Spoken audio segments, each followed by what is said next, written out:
अवधूत चिंतन श्री गुरुदेव दत्त श्री स्वामी समर्थ. तुम्हा सर्वांचं आपल्या चॅनलमध्ये खूप मनापासून स्वागत आहे. तुम्हा सर्वांच्या नक्कीच चांगलीच्या स्वामी भारत पूर्ण करो. मकर संक्रांतीच्या दिवशी काय करावे व काय करू नये याची संपूर्ण माहिती आपण या व्हिडिओमध्ये बघणार आहोत. आठवण सूर्याची, साठवण स्नेहाची, कणभर तीळ मनभर प्रेम, गुळाचा गोडवा स्नेह वाढवा, तिळगुळ घ्या गोडगोड बोला. मकर संक्रांतीच्या हार्दिक शुभेच्छा. मकर संक्रांत हा सौभाग्यवती स्त्रियांसाठी खूप खास सण मानला जातो, कारण प्रत्येक स्त्रियांना छानसं तयार व्हायला खूप आवडतं. त्यामुळे मकर संक्रांतीचा दिवस स्त्रियांसाठी खूप मोठा सण आहे. आज मी तुम्हाला मकर संक्रांती कशावर आली आहे, सौभाग्यवती स्त्रियांनी या दिवशी कोणत्या रंगाची साडी नेसावी, त्याचबरोबर कोणत्या रंगाची साडी चुकूनही नेसू नये, शिवाय संक्रांतीसाठी कोणते शुभ रंग आहेत, बांगड्या भरताना कोणत्या रंगाच्या बांगड्या अजिबात घालायच्या नाहीत आणि कोणत्या प्रकारच्या बांगड्या घालाव्या, बोरन्हाण किंक्रांत म्हणजे काय, अशी बरीच माहिती मी तुम्हाला आजच्या व्हिडिओतून देणार आहे. त्याआधी चॅनलवर नवीन असाल तर आपल्या या चॅनलला सबस्क्राईब करा व बेल आयकॉन ऑन करा. मकर संक्रांत 2026 ही 14 जानेवारीला बुधवारी आहे. पौष महिन्यात जेव्हा सूर्य मकर राशीत प्रवेश करतो, या दिवसापासून सूर्याचे उत्तरायण सुरू होतं. म्हणजे सूर्य हा पूर्वेलाच उगवतो, पण तो उत्तरेकडे थोडासा झुकलेला दिसतो. आणि या संक्रांतीपासूनच वातावरणातील थंडी ही हळूहळू कमी होत जाते आणि संक्रांतीपासूनच दिवस हा हळूहळू मोठा होत जातो. मकर संक्रांतीला स्नान, दान, धर्म, देवाचे दर्शन, तप याला विशेष महत्त्व आहे. या दिवशी पवित्र नद्यांमध्ये स्नान करणं खूप पुण्यकारक मानलं जातं. संक्रांत जवळ आली की प्रत्येकाची चर्चा असते की यंदा संक्रांत कशावर आली आहे. तर चला मग पाहूयात.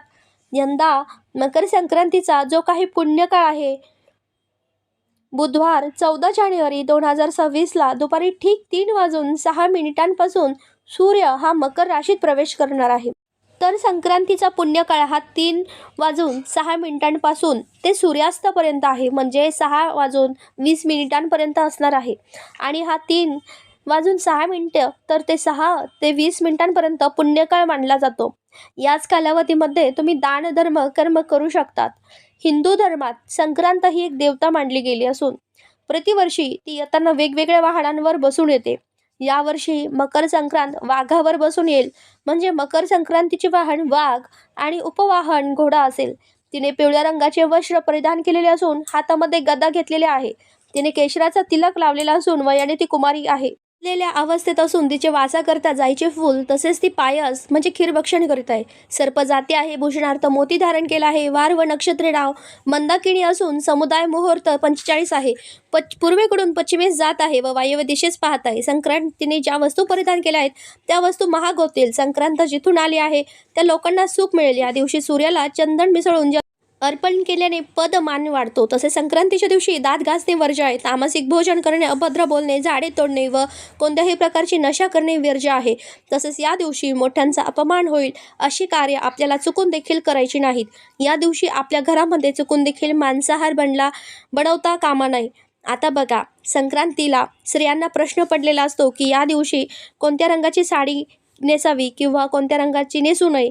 तर आपल्या धर्मामध्ये प्रत्येक रंगाचं एक वेगळं आणि अनन्यसाधारण महत्त्व आहे, कारण प्रत्येक रंग तुम्हाला एक वेगळी ऊर्जा प्रदान करतो. काही रंग सकारात्मक शुभदायी लहरी प्रदान करतात, तर काही रंग अशुभ मानले जातात, नकारात्मकतेचे प्रतीक मानले जातात. पण आपल्या हिंदू धर्मात काही 4-5 रंग आहेत ते खूप शुभ मानले आहेत. तर प्रत्येक कार्यासाठी किंवा देव कार्यासाठी हे रंग वापरले जातात.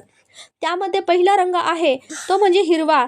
हा सौभाग्याचं प्रतीक मानला जातो, कारण बघा, नवरी लग्नामध्ये हिरव्या रंगाचा चुडा भरते किंवा महिला लग्न झाल्यावर हिरव्या रंगाच्या बांगड्या हातात घालतात, कारण की त्यामुळे त्यांच्या पतीला आयुष्य वाढते असं धर्मशास्त्र सांगतं. त्याचबरोबर शास्त्रातही हिरव्या रंगाला खूप महत्त्व आहे. आपल्या देवीची ओढी भरताना सुद्धा हिरव्या रंगाचा ब्लाऊज पीस किंवा हिरव्या रंगाची साडी घेतो. त्यावरून हिरवा रंग हा देवीला किती प्रिय आहे तर ते आपल्याला समजतं. त्यामुळे जर शक्य झालं तर तुम्ही किंवा तुमच्याकडे असेल तर हिरव्या रंगाची साडी अवश्य नेसा.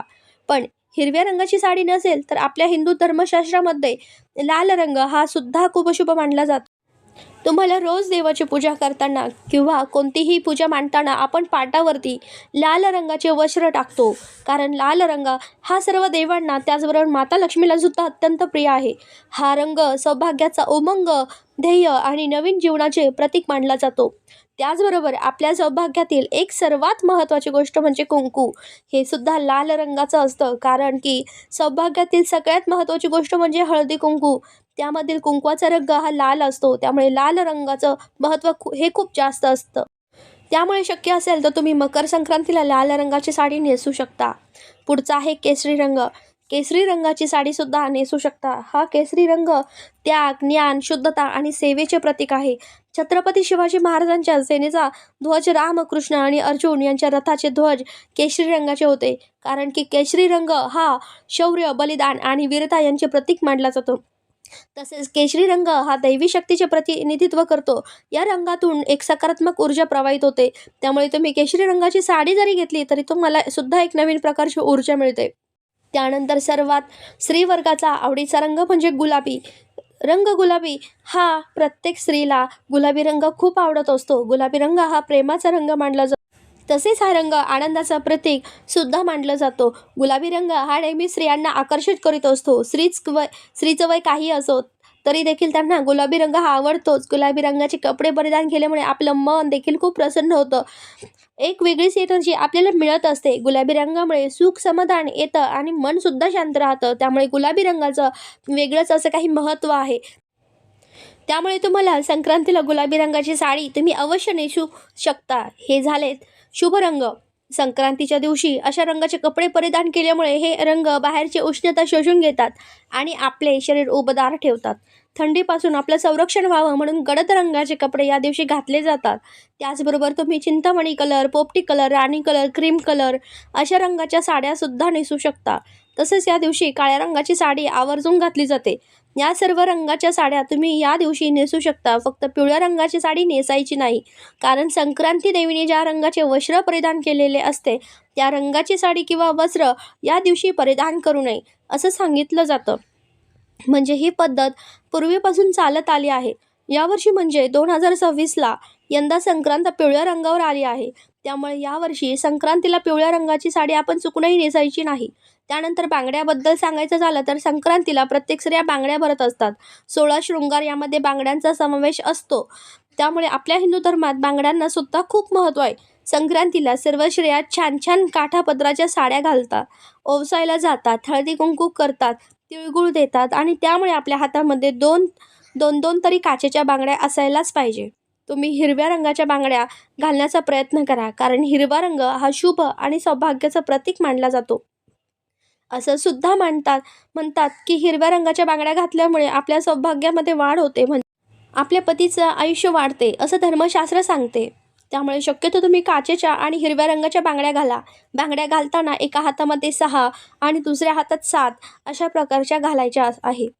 बांगड्या घालण्याचे नियम देखील आहेत. आपण कसाराकडे गेलो असतो तर आपल्याला अशाच प्रकारे बांगड्या भरतो, म्हणजे एका हातामध्ये एक बांगडी जास्त घालायची. मग बांगड्या तुम्ही कितीही घालू शकतात, पण आपण यावर्षी मकर संक्रांतीला बांगड्या घालू तेव्हा पिवळ्या रंगाच्या बांगड्या आपल्याला हातात घालायच्या नाहीत. बरं, मकर संक्रांतीला बांगड्या घालत असताना हिरव्या काचेच्या बांगड्यांसोबत लाखेची एक एक बांगडी का होईना तुम्ही नक्की घाला.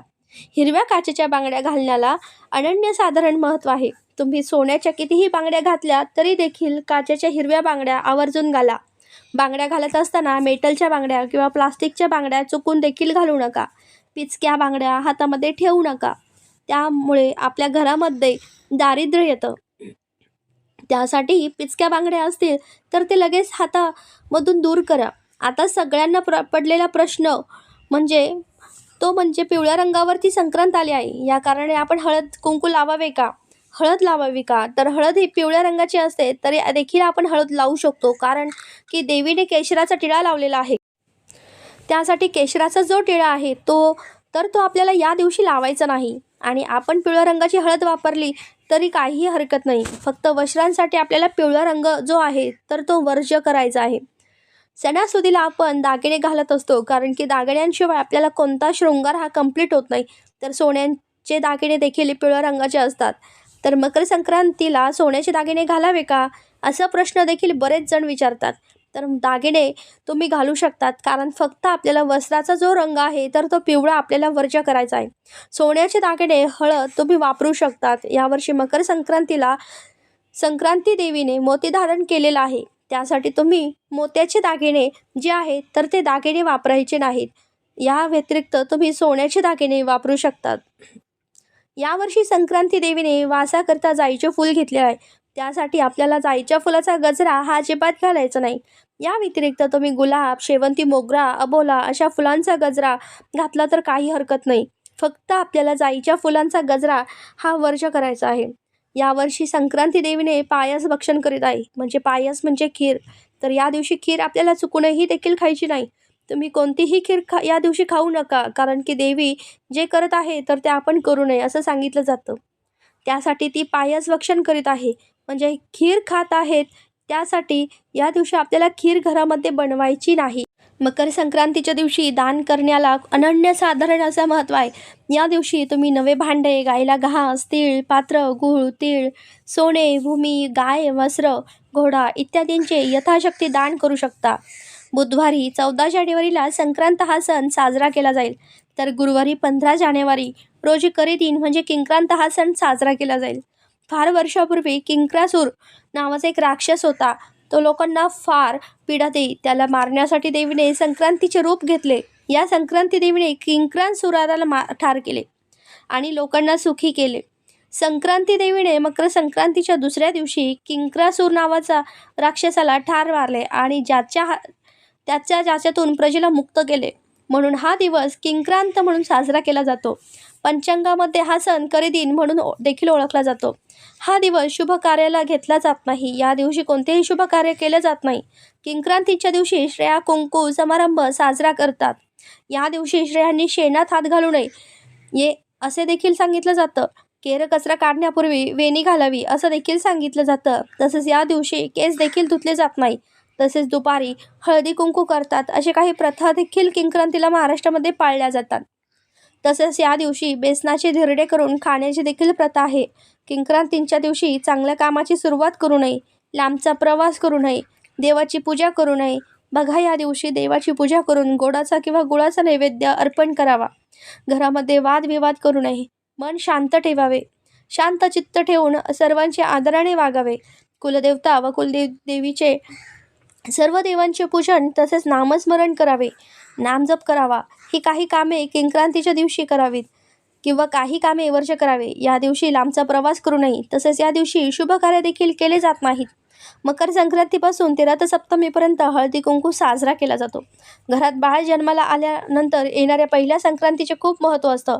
या दिवशी लहान मुलांना बोरनाण घातले जातं.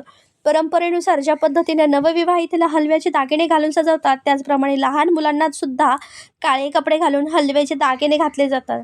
हा लहान मुलांचा कौतुक सोहळा असतो. बाळाचा जन्म झाल्यानंतर पहिल्या संक्रांतीला बोरनाण घातलं जातं.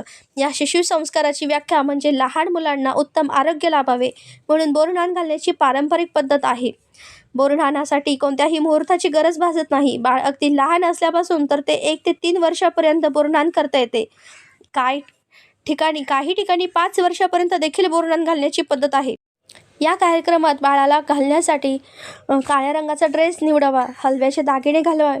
त्या दागिन्यांमध्ये तिळाचा वापर हा केलेला असतो. तसेच लुटण्यासाठी मुरमुरे, बत्तासे, बोरं, करवंद, तिळगुळ, फुटाणे, उसाचे तुकडे, हरभरा आणावे. चॉकलेट असतात. सध्या लोक त्यामध्ये बिस्किट चॉकलेटचा देखील समावेश करतात. या कार्यक्रमासाठी नातेवाईक तसेच शेजारी पाजाऱ्यांना बोलवावे. खाली स्वच्छ आसन पसरवून त्यावर तांदळाची किंवा गव्हाची रांगोळी काढून त्यावर पाट ठेवावा. बाळाला त्यावर बसवून ओवाळावे. मग बाळाच्या डोक्यावरून सर्व पदार्थ हळूवार ओतावे. इतर मुलांना ते लुटायला सांगावे. बोरनाण का करायचं याच्या संदर्भात अशी आख्यायिका आहे की करी नावाचा एक राक्षस होता. त्या करी राक्षसाचे वाईट दृष्ट व वाईट विचार मुलांवर तर पडू नये यासाठी सर्वात आधी हे कृष्णावरती केलं गेलं होतं. नंतर ही प्रथा पडली आणि तेव्हापासून बोरनाण केलं जातं. लहान मुलं हे कृष्णाच्या स्वरूपात आहेत आणि त्यांच्यावरती करी राक्षसाची वाईट विचार दृष्टी पडू नये असं म्हणून लहान मुलांवरती बोरनाण केलं जातं. तसेच शास्त्रामध्ये बघितलं तर या कालावधीत वातावरणातील असे अनेक बदल होत असतात. लहान मुलांना या बदलत्या ऋतूची बाधा होऊ नये म्हणून या काळात मिळणारी फळे फुलांना खायला घातली जातात. त्यांना मजा व्हावी म्हणून अशी फळे वेचून खाण्याची संधी त्यांना दिली जाते.